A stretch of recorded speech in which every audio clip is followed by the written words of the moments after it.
My name is Hadia Afzal. I'm Program Coordinator at Unfreeze Afghanistan. We are very excited today to have this discussion on 1 year of Taliban rule in Afghanistan as August 15th approaches. Co-moderating with me is Masuda Sultan, so I'll let her jump in. Thank you, Hadia. Hello, everyone, and welcome to our program today. Afghanistan, 1 year under Taliban rule. How is the country faring? Not well. It's defined by mass starvation, with 90% of the population don't have enough food. Half of people are surviving on 1 meal a day. And while a famine was largely averted last winter, in large credit to the United States and other donors funding the World Food Program, winter is approaching again, and it does not look good. The WFP says donations are down, food prices are up, and only 8% of the country will soon receive food rations. This is a humanitarian disaster, and it's underpinned by an economic crisis where the US is playing a significant role. While the US is the largest donor to Afghanistan, it has also frozen Afghanistan's central bank reserves. Banking is crippled. People can't access their savings or even their salaries. Yesterday, there was a letter to President Biden signed by 70 economists, including Nobel laureate Joseph Stiglitz, urging a return of Afghanistan's assets. Human Rights Watch reports there's also a human rights crisis. Taliban have broken multiple pledges to respect women's rights and human rights since taking over Afghanistan. Schools are open, but secondary girls' schools remain closed for most of the country except for 5 or 6 provinces. And so we're going to have a conversation today with some of the leading people working on Afghanistan, both from a political perspective, an economic perspective, a historical perspective. And we're also going to talk to Negina Yari, who is an Afghan woman on the ground doing the most important work of feeding people and women's economic empowerment. So I want to first go through a round of introductions before I turn it over to Negina. Negina Yari is an Afghan aid coordinator based in the country working on humanitarian aid and women's empowerment. John Sifton serves as Asia Advocacy Director for Human Rights Watch and has previously worked as a researcher focused on Afghanistan and Pakistan. Adam Weinstein is a research fellow at the Quincy Institute for Responsible Statecraft and a former US Marine. He has worked in and written extensively on Afghanistan, Pakistan, and the Middle East, and we'll be asking him about the al-Zawahiri drone strike, Al-Qaeda, and ISIS. Dr. Shah Mehrabi serves as the chair of the Afghan Bank, DAB as it's known, audit committee, and is also an economics professor at Montgomery College. And Dr. Barney Rubin is a distinguished fellow and senior advisor to the China program of the Stimson Center. He has previously served as an advisor on Afghanistan for both the US State Department and the United Nations. So with that, I'm going to turn it over to Negina to start. Hello, everyone. Good morning and good evening. Thank you, Masida John, for my introduction and also for conducting this important event for today's. Based on the current situation, which is going inside the country, and also the report, which is already shared through different channels, we can say that the economic crisis of today's in Afghanistan is not different from the political part of Afghanistan. Today, the condition of the people inside the country, especially the grassroots level, and also those people that they are living in rural area, their condition is too much bad. It's not only about the political change, but it's also about their access and also their engagement in different parts. During last 6 months, as the analysis which we have been done, we found that the unemployment rate is unfortunately increased in all provinces of Afghanistan. And during last 6 months, the percentage of the needy people is also increased, especially for the women. The situation was on humanitarian, and their access and engagement was very low. And the another problems and challenge for people of Afghanistan, it was about the funds which is transferred to Afghanistan for humanitarian activities for Afghanistan. It's not transparent as well. It also affected affected the engagement and also the division of these funds to all provinces of Afghanistan. And still none of these donors is found that in which province the exact percentage of the needy and poor people is what, because the increasement is different in all provinces. Another big problem is about because Afghanistan is dependent on the fund, especially when we are talking about the economic condition and humanitarian crisis in the country. It's not also localized, like still most of the donors are only working at the central level of Afghanistan. So that's why this also affected that most of the people should leave their village and also leave their own cities, and they have to come to the central level to receive their food packages and assistance. On the other hand, due to political condition of Afghanistan, so most of the project and activities which was relevant to agriculture in all provinces, it's also affected, and none of these donors is still working for economic and agriculture activities for Afghanistan. That's why most of the agriculture project is also stopped, and those people that they were engaged in agriculture activities in Afghanistan, they are not willing anymore to continue their part and engagement for the economic engagement through the agriculture activities. And whenever we are talking about the economic crisis of Afghanistan, we have to know that what's going on women economic perspective as well. We see that today, most of the donors from the donor side, most of the economic engagement project for women is also stopped, and women at rural area, they do not have access and engagement on economic perspective, because most of the women was also dependent on the funds from the donors. And in other hand, that we see that the behavior of the de facto authorities in different provinces is different. And some of the provinces, they're flexible with the work of the economic activities of the woman, but in some of the provinces, they are not agree with that. That's why it's also affected the condition of the woman engagement in economic perspective. And a huge number of women is jobless, and we can say that the unemployment rate between the women is also increased. And the recent analysis has shown that 19% of the funds and also access for men is easy rather than women. So all of these challenges is affected the condition and perspective of the woman, and also access of the people of Afghanistan. Due to limitation of the time, I wanted to hand over to you back, and if there's any questions, I will get back to you. Thank you very much. Thank you very much, Negina. John?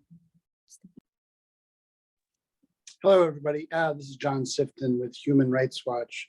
I don't think I need to review the human rights situation. I think it's been made very clear by Masuda and others. The Taliban have obviously imposed incredibly severe restrictions on women and girls that are impacting not just them, but the entire country, which is what I really want to talk about.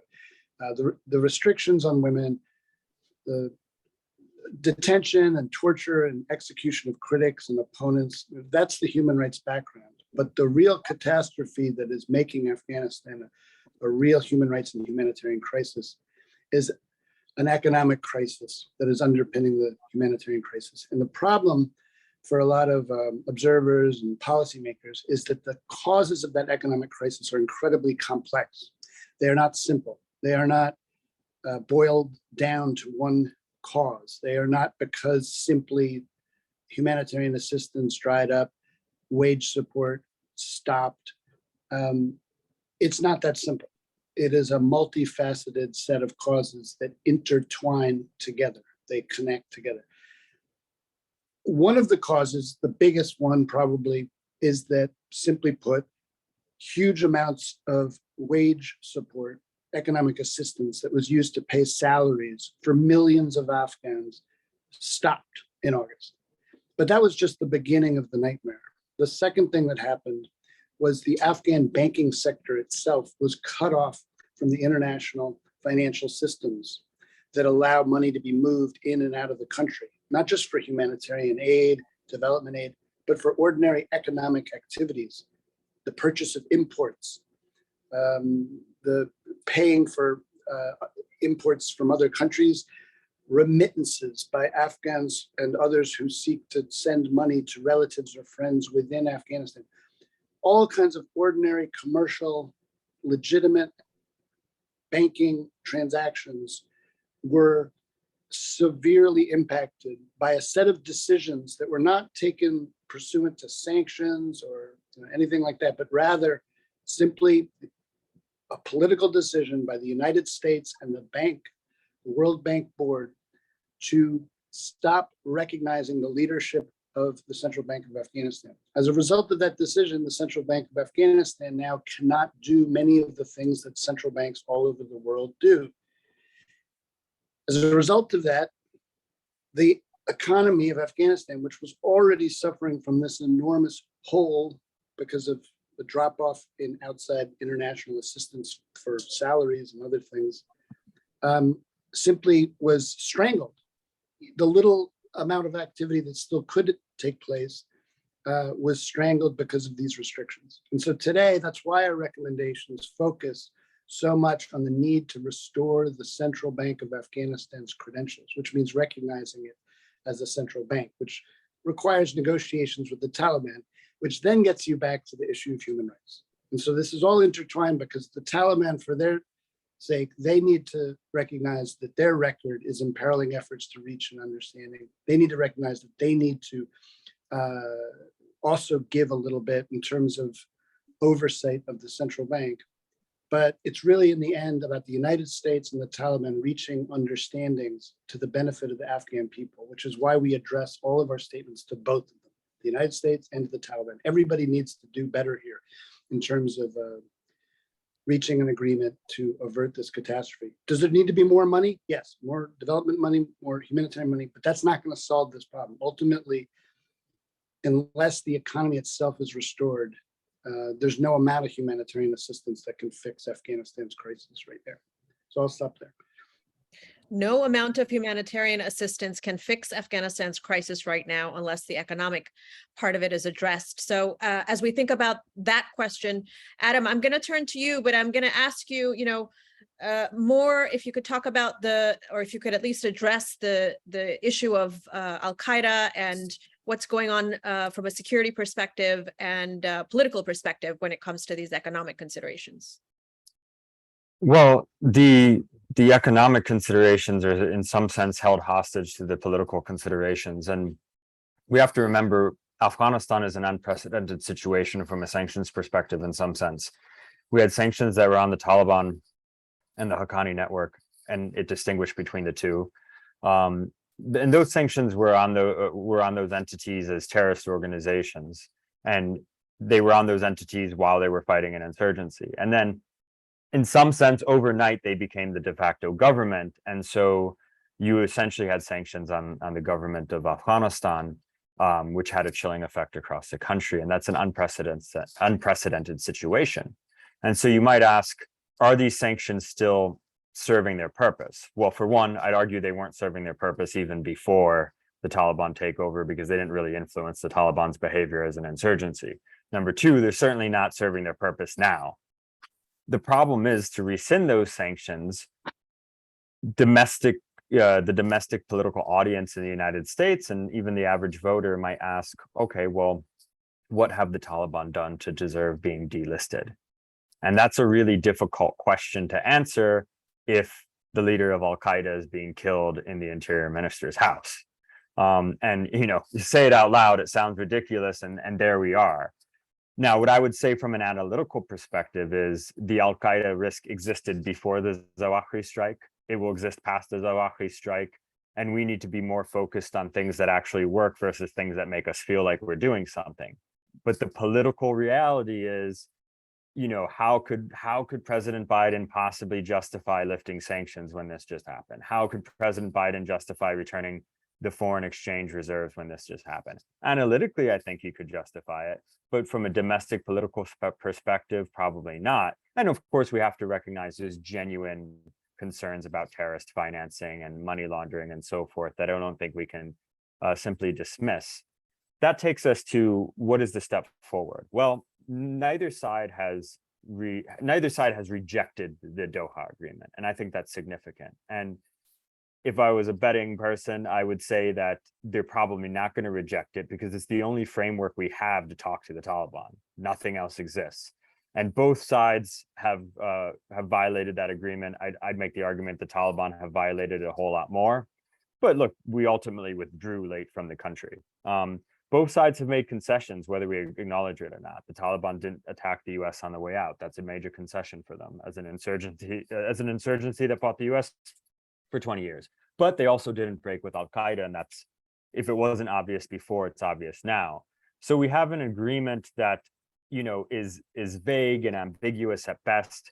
I'd make the case that, you know, the Taliban violated the spirit of the agreement by not sending a message to Al-Qaeda figures that they're not free to attack the United States, because after all, Zawahiri was in Kabul and also making videos where he was threatening the US.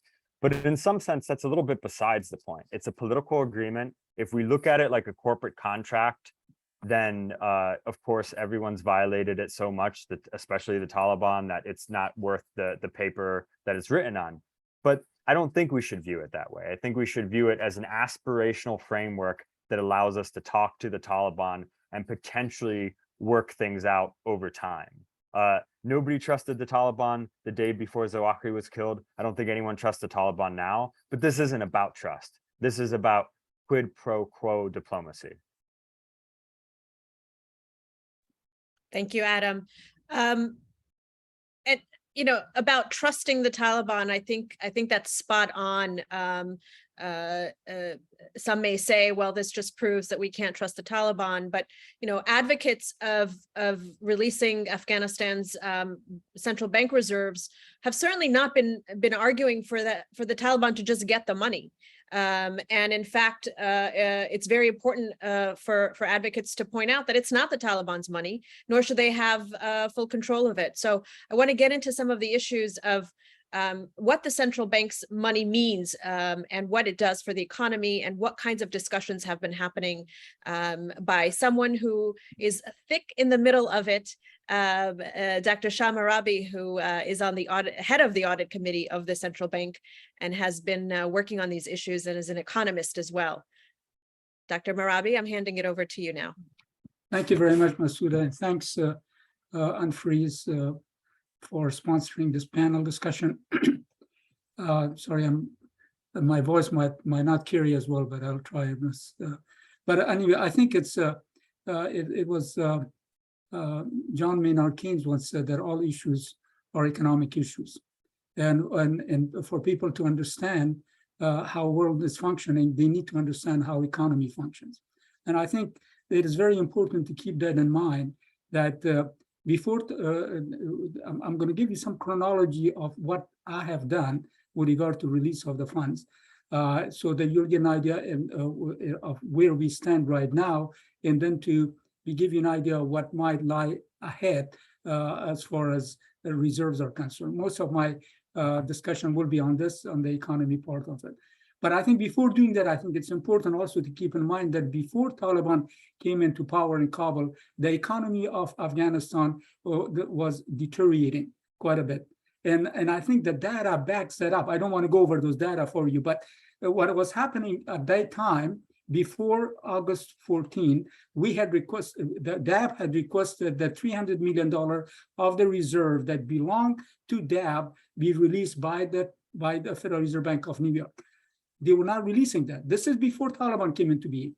Now, we use these particular reserves. Now, these reserves that a lot of people need to understand, reserves are assets. These are assets that are held on reserve by a monetary authority. And monetary authority of Afghanistan is DAB. So those 300 million were not released. And that prompted an emergency meeting by the board on August 14. In that meeting, we requested from the former president to contact the Secretary of State in the Treasury to release the $300 million so that we could use it for auctioning off to bring about price stability. And this was a time that many people wanted to leave, and there was significant demand for USD. So when that meeting on August 14, resulted in a call from former President to Blinken. It was a positive call, and that Blinken agreed to release the $300 million to be delivered to DAB. What happened on August 15th? On August 15th, Taliban came in and took over. That money was not delivered. So then at the same time, former president vacated ARG. In the same time, acting governor vacated the central bank.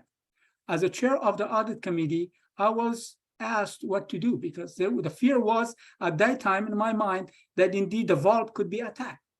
Now, the vault at the central bank consisted of gold, USD, euro, and also our neighboring currency. So our Comptroller General, who reports functionally to me, I asked them to go ahead and get a committee, and I formed a committee, and also to take pictures as they count, as well as to send me the Excel sheet of how much in each of these, what I said to you in banknotes that we had, as well as the gold, and then to seal the vault so that no one will have access to that particular fund. So what was going on at that time, we closed the central bank till Taliban came in, and the Taliban secured the premise of the bank, and for a few days there were no functions taking place, and then once they appointed their particular acting governor, and then the activities of the bank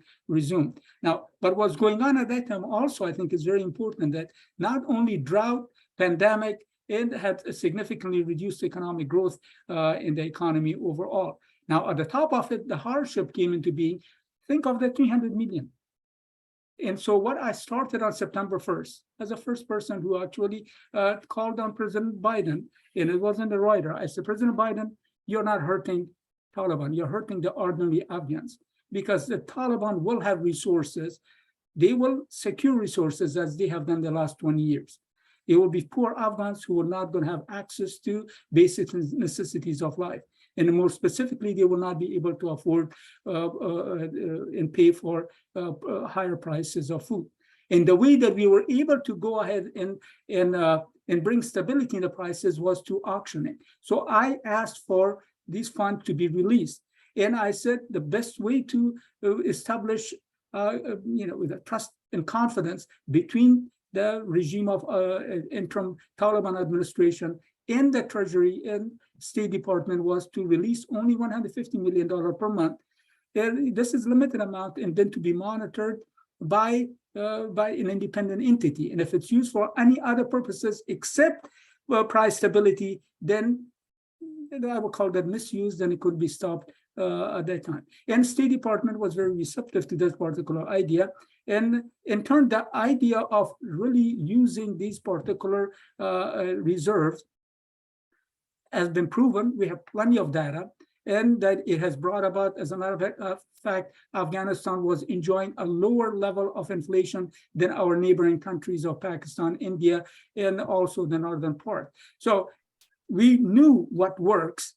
And also to bring to the point, to highlight the point that the fact that the interim Taliban administration have been auctioning off, not a significant amount, small amount, about 12 million, auctioning off. And whenever those the money, 12 million USD is auctioned off, it has resulted in price stability, and even for a few months, appreciation of Afghani vis-a-vis USD and euro. So there's a record that this could be done, and we want this release to be released as we have argued. Now it's only about, I think, I'm running out of time. I guess I will stop. But this will address it in question and answer situation.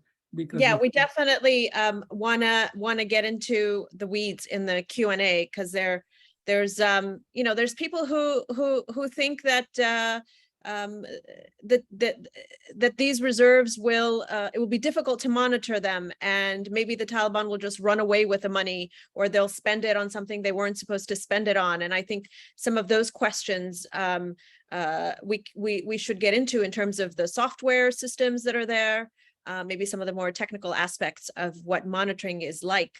But for now, I'll turn it over to Dr. Barney Rubin for his remarks. Barney, you're muted.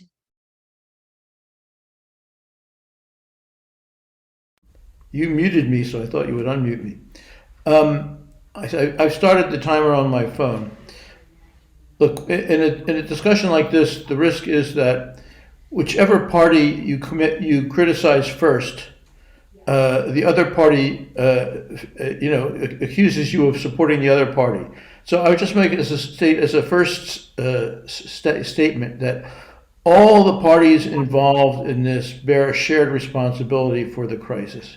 But I think the Taliban's responsibility is pretty clear. You can read the Human Rights Watch report. I would also add one thing that's not in there is that the Taliban decision-making and policy-making process is completely broken. We have seen in that the ruler can and does overrule even a kind of consensus among the people running the government, and there is no accountability to anyone for that. But let's go on to the United States. President Biden has famously said when asked, do you feel any responsibility for what happens to the women of Afghanistan? And he said, absolutely none. And the impression of most people in the United States is that we gave Afghanistan all this money and there was corruption and, they wasted a lot of it. And so why should we do more? Well, I'd like to just take a few minutes to explain what is the real effect of foreign aid on a country like Afghanistan. Afghanistan is one of the poorest countries in the world. We were spending more money there. And I'm not talking about aid. Our military operations were spending huge amounts of money. And that inflated the value of the Afghani, which meant that prices went up, which meant that Afghan agricultural products were actually more expensive than the import of food. So people became dependent on imported food. It meant that you needed much more cash. People migrated en masse from the villages where their livelihoods had been to the cities.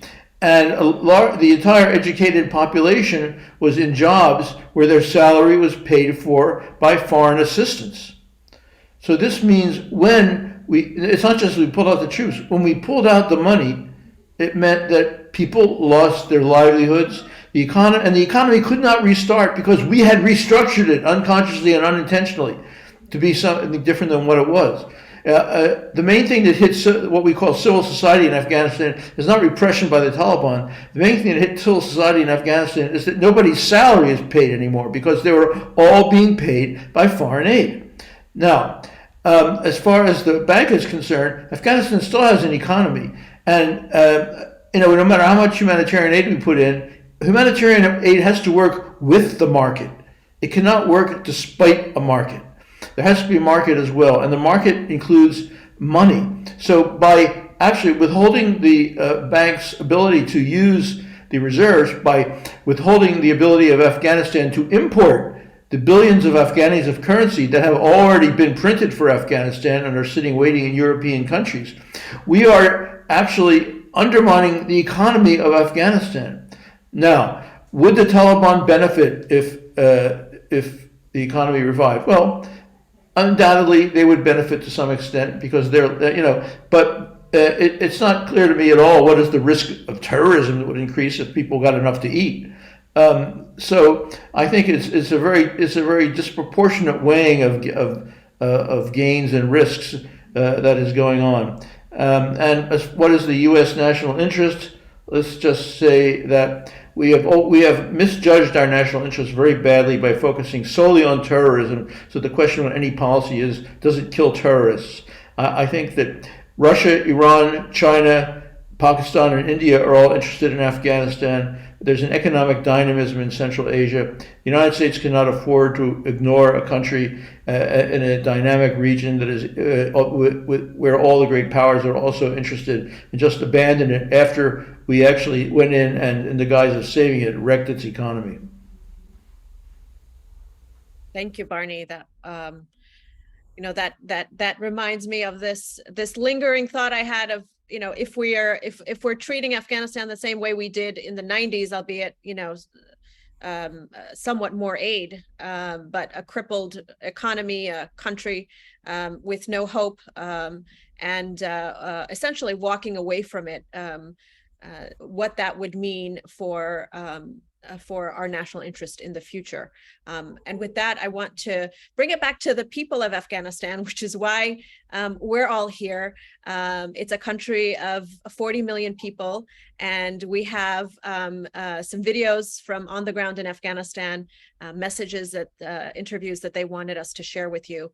So perhaps we could go to that next, and then we'll get right to the Q&A. The situation of my life is so much tense. I don't have anything, and I eat dry food with water, and I collect the grass from out in the land and boil that, and we both eat and give to other family members. Today our life is in so bad situation, and I work for other people and wash their clothes,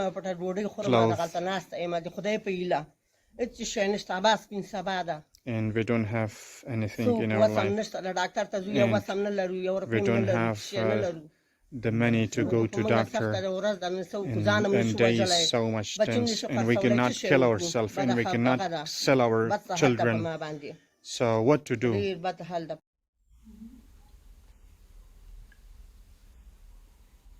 That was a video of actually taken from Eastern Afghanistan. The woman was speaking Pashto. That was an error on our part, but the message is clear.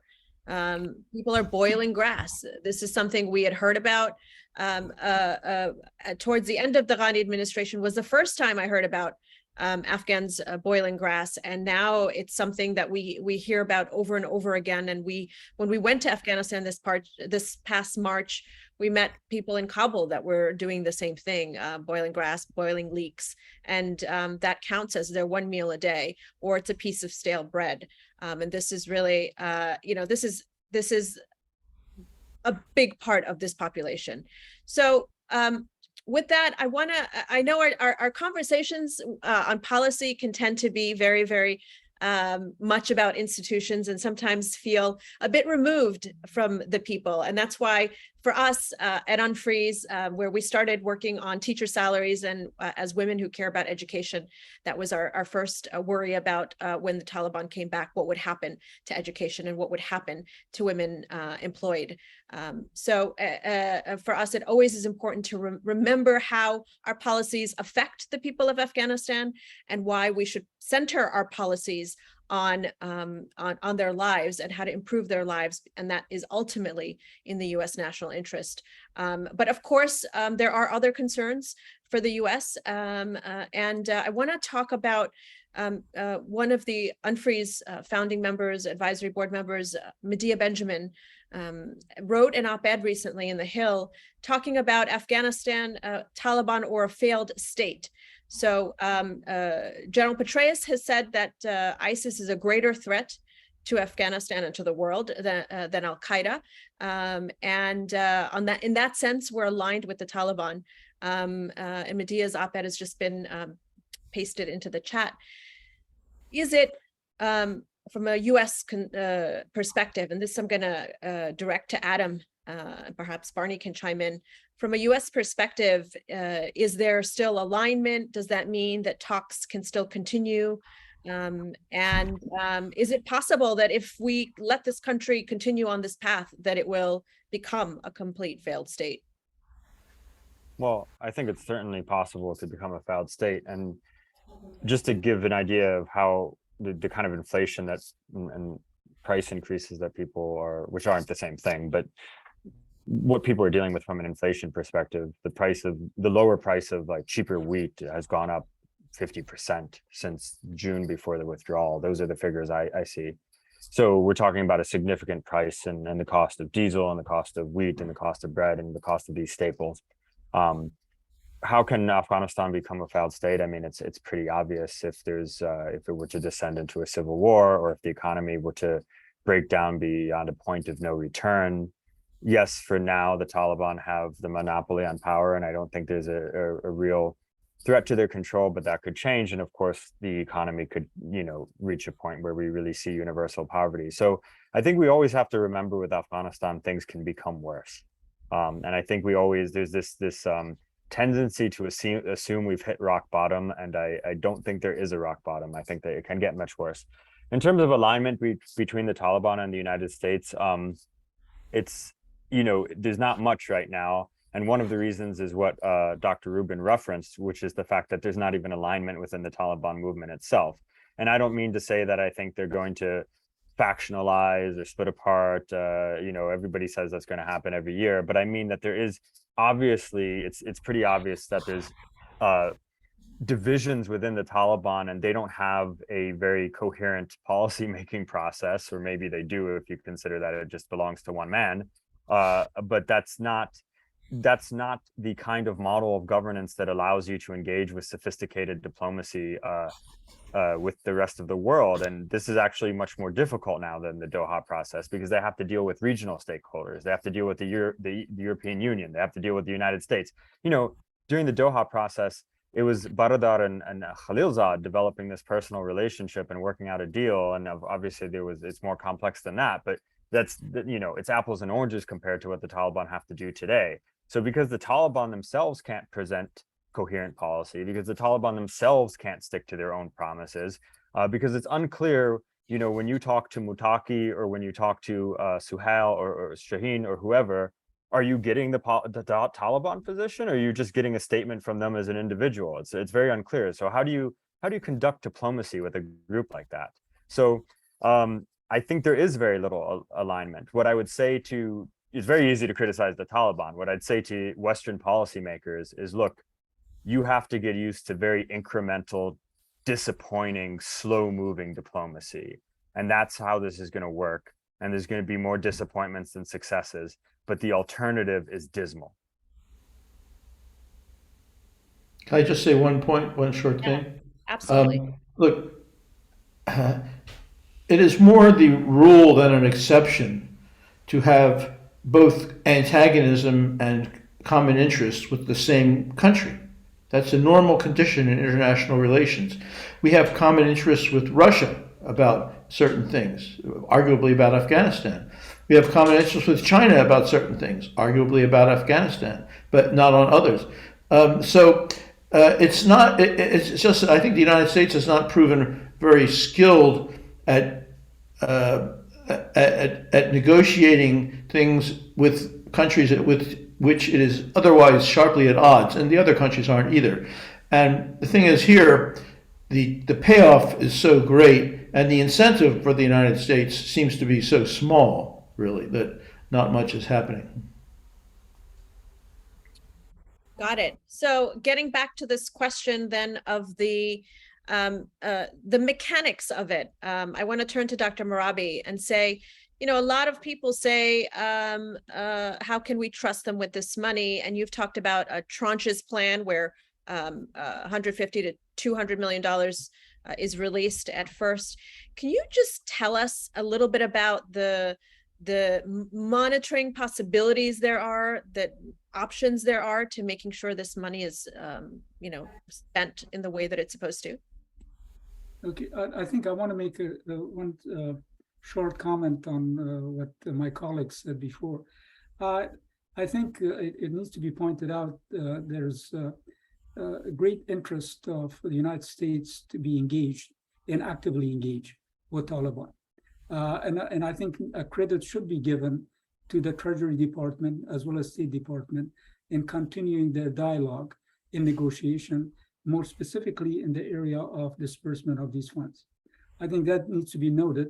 And it's not that the State Department or Treasury love to interact with the interim Taliban administration, but it's because it's in the interest of the United States. The United States obviously does not want to see a narco state, even though the interim Taliban administration have decided that they are going to cease production of opium. But also clearly the interest of the United States with regard to geographical location of Afghanistan as well as the immense resources that Afghanistan has, is of interest to our private sector in the United States. So I would argue that indeed there's substantial interest of the United States to be actively engaged in this process of trying to resolve, and from my perspective, the reserve issues, and then also at the top of it to be able to address and make sure that the poverty does not continue with humanitarian aid, coupled with other assistance to make sure that the economy functions the way that it used to function prior to ITA coming to power. So that's the point. The question that you had, Masuda, was how would this auction take place? Now, we have had, as I said, made a statement before, that we have been auctioning this USD for the past 20 years. And how we do it, this is all electronic. Electronic auction is easily can be monitored by anyone. But at the top of it, what I had suggested, if we want to have even more evidence, more proof, you can hire an external auditing firm to go ahead and monitor the auctioning process. I'm talking about DAB, okay, I usually use, I'm talking about the Afghanistan Bank. The Afghanistan Bank auctioned currency twice a week, depending on the state of the economy.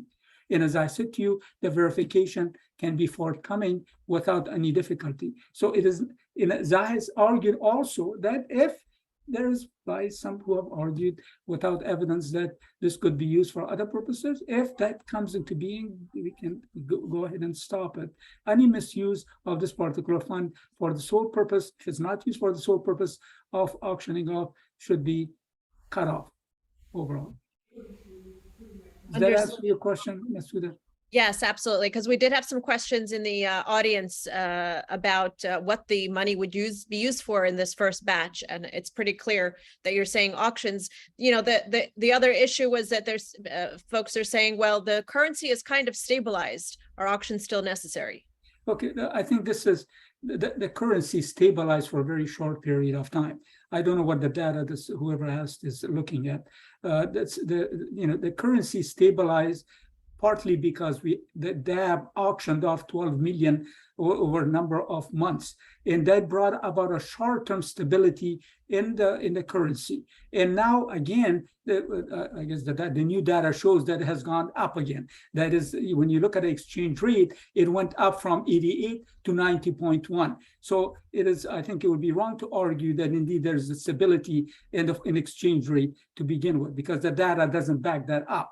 And the second thing is obviously is the prices. You can see clearly that the prices have gone up to about 51.2%.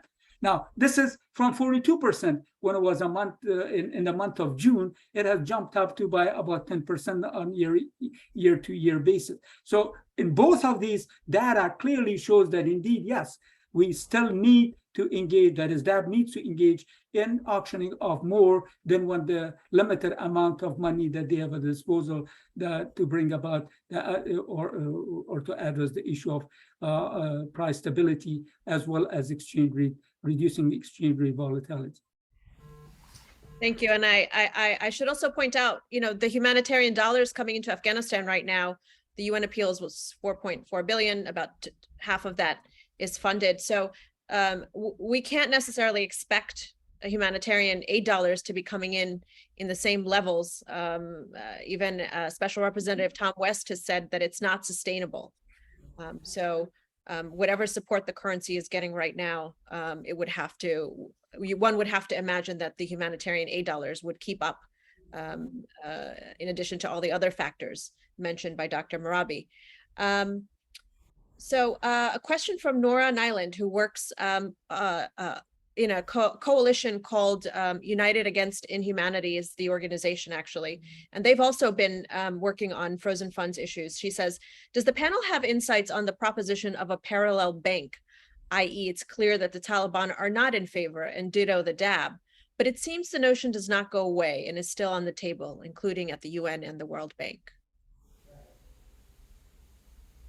Anybody want to take a stab at that one about whether you have insights on the parallel bank? Yeah. John, I see. Yeah. Should I I go think, ahead? you know, Yeah, Barney. I would John, just like to, come back to Dr. Mehrabi.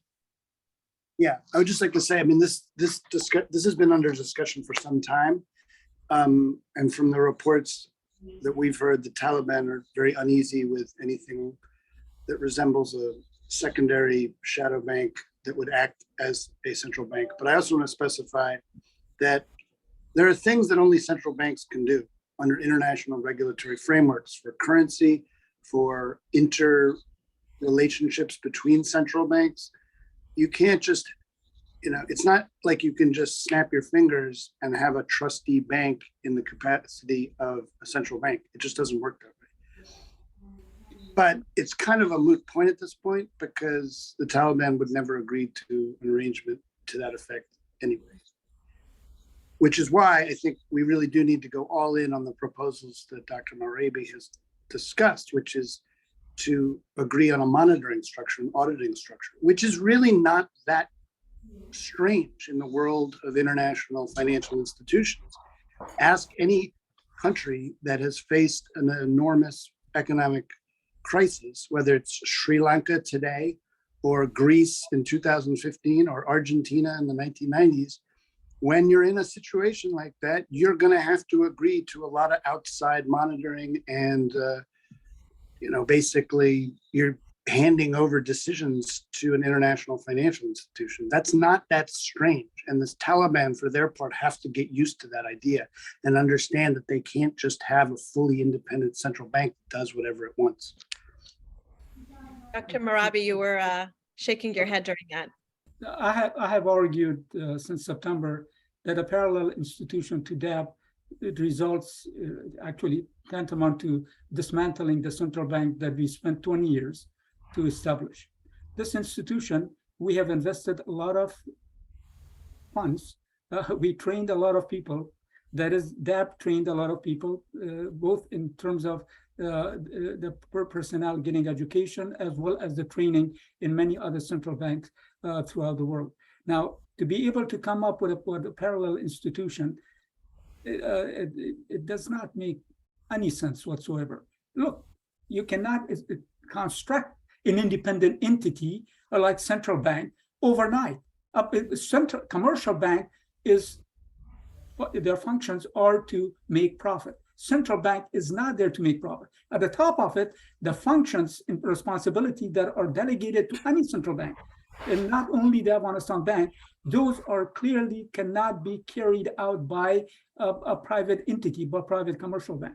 So unless you want to destroy the central bank, then you need to go ahead and invest. That is, the United States need to invest in that institution.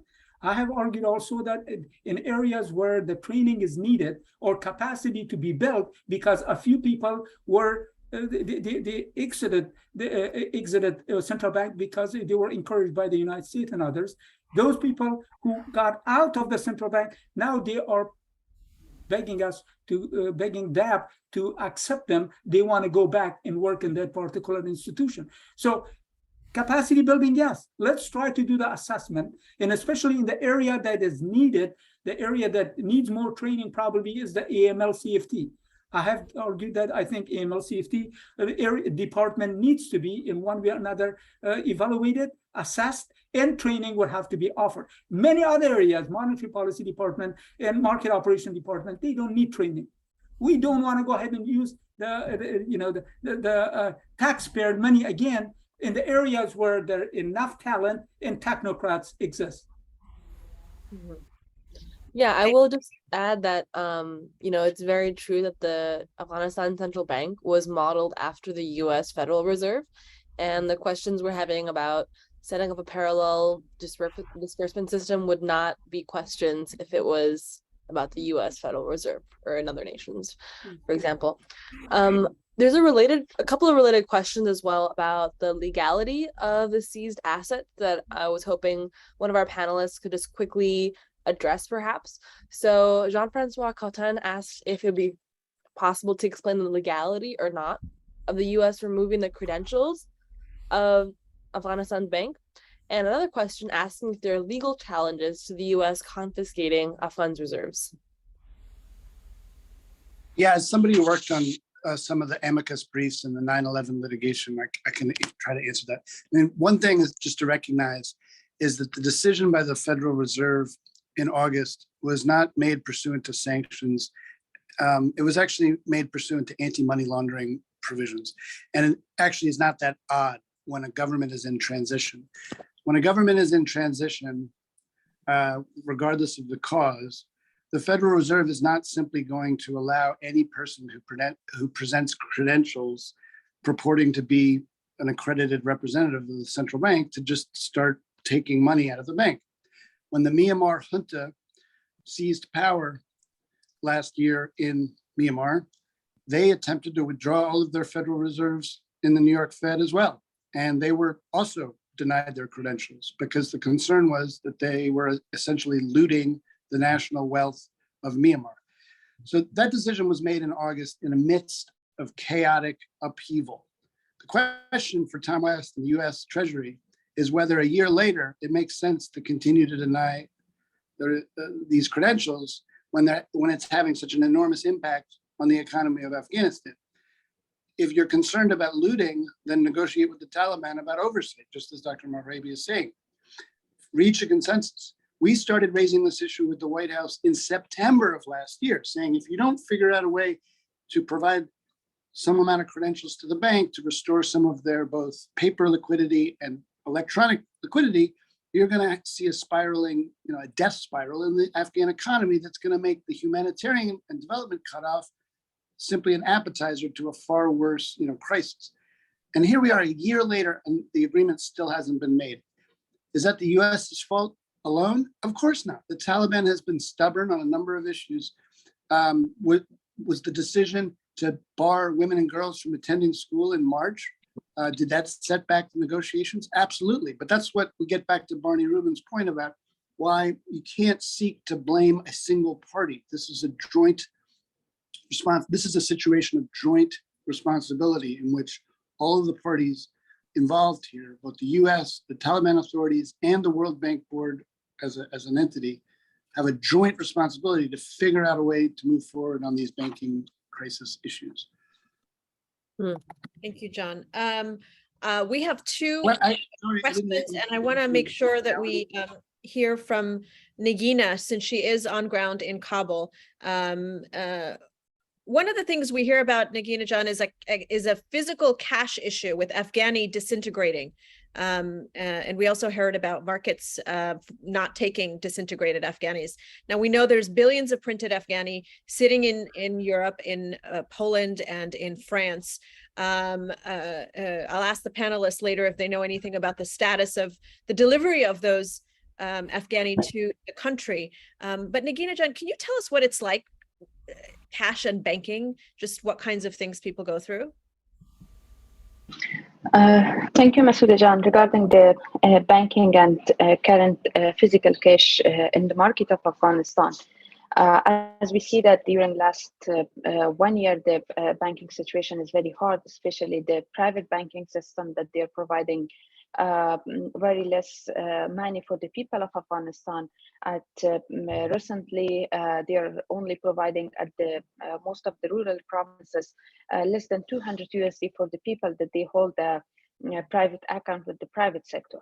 Regarding the banking system services for the organization, as we see that the most of the funds which is relevant to a big amount of project funds for the organization, it's still freeze in banking of Afghanistan, and even they are not, they cannot withdraw the total fund of the project. Only they can withdraw on 5% per week, which is not a good amount. Even for the 1 year, our organization cannot implement the project with this less amount of the fund. So the banking system services for the organization is very hard, especially those organizations that they're not willing to open their accounts with the Afghanistan International Bank, and those funds which is already submitted from the donors before the 15th of August, it's still in the banks, and organization didn't have access to these funds. Another hand, that the physical cash that currently using through the market system, especially the Hawala system, that the organization, also the people of Afghanistan and the market that are using the physical cash situation is also too bad, because there's no printed new cash for Afghanistan. That's why people is just using the very old cash in the market, and sometimes in most of the provinces, the people are facing with lack of cash in the market, because we see that all those people that they are withdrawing their cash from the banks, they're keeping their money in the house, because it's a kind of misinterest for the banks, and they're not willing to deposit.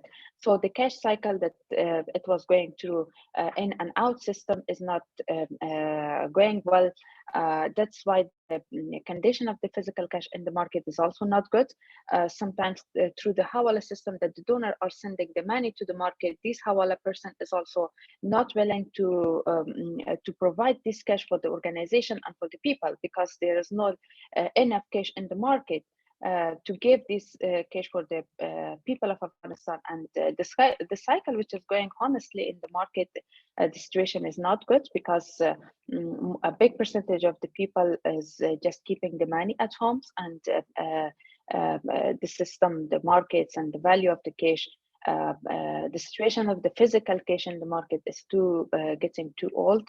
And that's why today we see that people is just carrying the very old and also the very bad status of the physical cash going inside of the country. I hope that the situation getting well, but I think that until the banking system not getting any positive change for the market, people is also will not interest to submit their monies to the bank or deposit their money.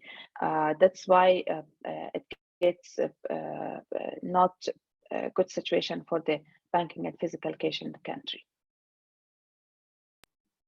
Thank you very much. Thank you, Negina Jan. Hadia, I'll leave it to you to take us through the end.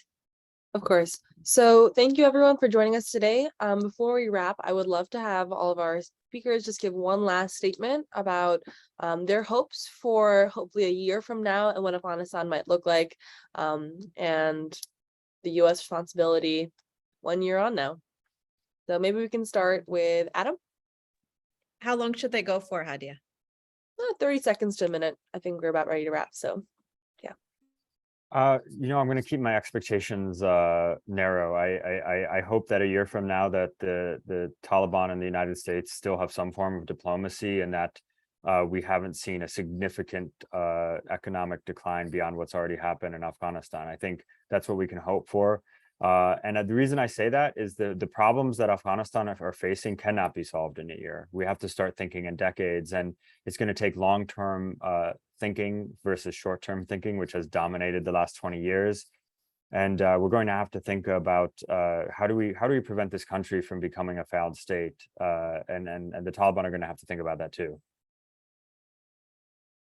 Great. Thank you very much. John, would you like to go? Thanks a lot. And thanks for putting this together. I think it's very important that a year later, we not lose sight of the enormous humanitarian crisis that is unfolding.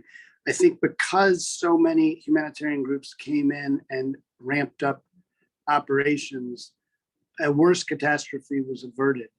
But with rising prices due to global, inflation across the boards, lessening capacities by the World Food Program, and this entrenched economic restrictions on the central bank, we could face the catastrophe we weren't warned about this winter.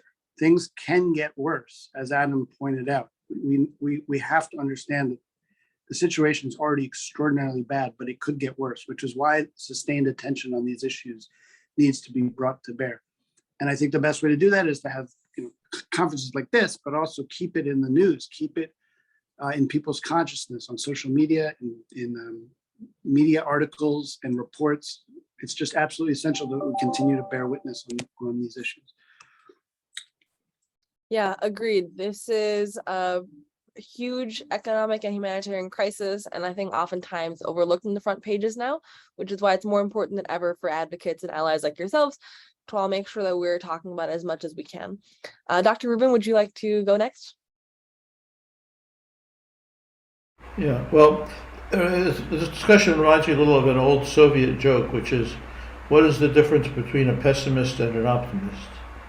A pessimist says, things couldn't be worse than they are now. And an optimist says, oh, yes, they could. So in that sense, I'm an optimist. But let me point out some things we haven't discussed. No country in the world or the region has tried to restart a proxy war in Afghanistan. That is a big change from the past 40 years. And it shows that there is some learning going on. And I hope that that will be sustained. Similarly, on the side of the Afghan people, the lack of very massive overt opposition to the Taliban should not be mistaken for support. But I know that there is a discussion going on among many Afghans about how to oppose or advocate with the Taliban without taking up arms, without just going back to the cycle of one armed group trying to take over from another armed group. And I wouldn't say I predict anything, but I'd be very curious to see how those two processes develop in the next year. Thank you. Thank you very much for that insight. Negina, would you like to speak next?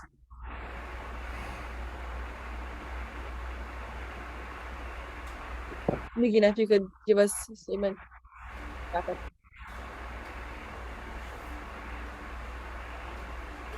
I think you might be muted.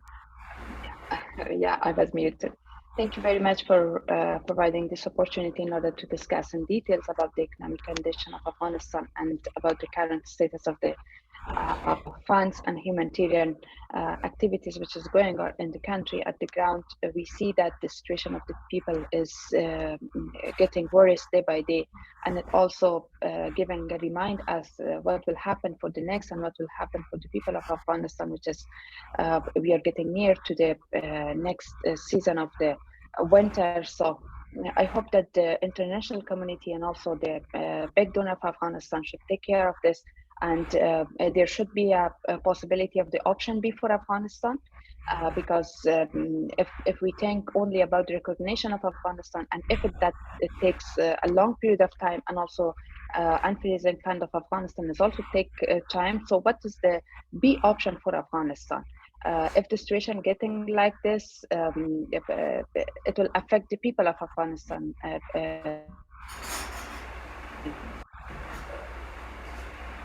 Yeah, agreed, definitely.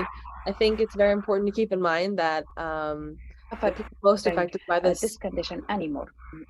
Young years. Thank you. No, thank you very much, Negina. It was great to hear from you today. Dr. Mehrabi, would you like to wrap up for us? Give your final thoughts on this before we let everyone go? I think it is important to keep in mind why this catastrophic situation that Afghanistan is facing. It is partly, I would argue, is because of frozen billions of dollars in the country's reserve. That is will have to be resolved. I'm an optimist. I think the progress on the talks that are continuing could result in a situation where indeed the ordinary Afghans could not be faced with these double-digit inflation. But also there's a great signs of in many areas to look at is that we had for example, issue that was brought up by Negina with regard to the Afghanis. That issue has been resolved. So if you need to go ahead and get new bills, new Afghanis, the central bank has plenty of new bills that they could easily exchange it for you. So that situation is no longer a problem. World Food Program also had complained of the fact that they do not have enough of, they could not go ahead and get enough Afghanis, and that situation also had been remedied. So there is, the work that we did with the Polish company finally resulted in a positive move transferring the funds to Afghanistan. So I'm very optimistic, and also I think when you have to keep in mind, despite all the challenges, the Afghanistan banks have reopened, they are functioning. What funds, limited funds, we still have problem with the corresponding bank, but in the volume, in the scale is not there yet. But as an optimist, I predict that we will have that. All right. Thank you. Thank you very much to all of our panelists for their contributions and insights today. And thank you to everyone who attended for joining us for this discussion. We recorded it, so hopefully we'll have clips up posted and we'll be sure to share this around on socials. Masuda, any last words? No, I like to end on time. Thank you so much, everyone. All right. Thank you all. Enjoy your afternoons. Bye-bye.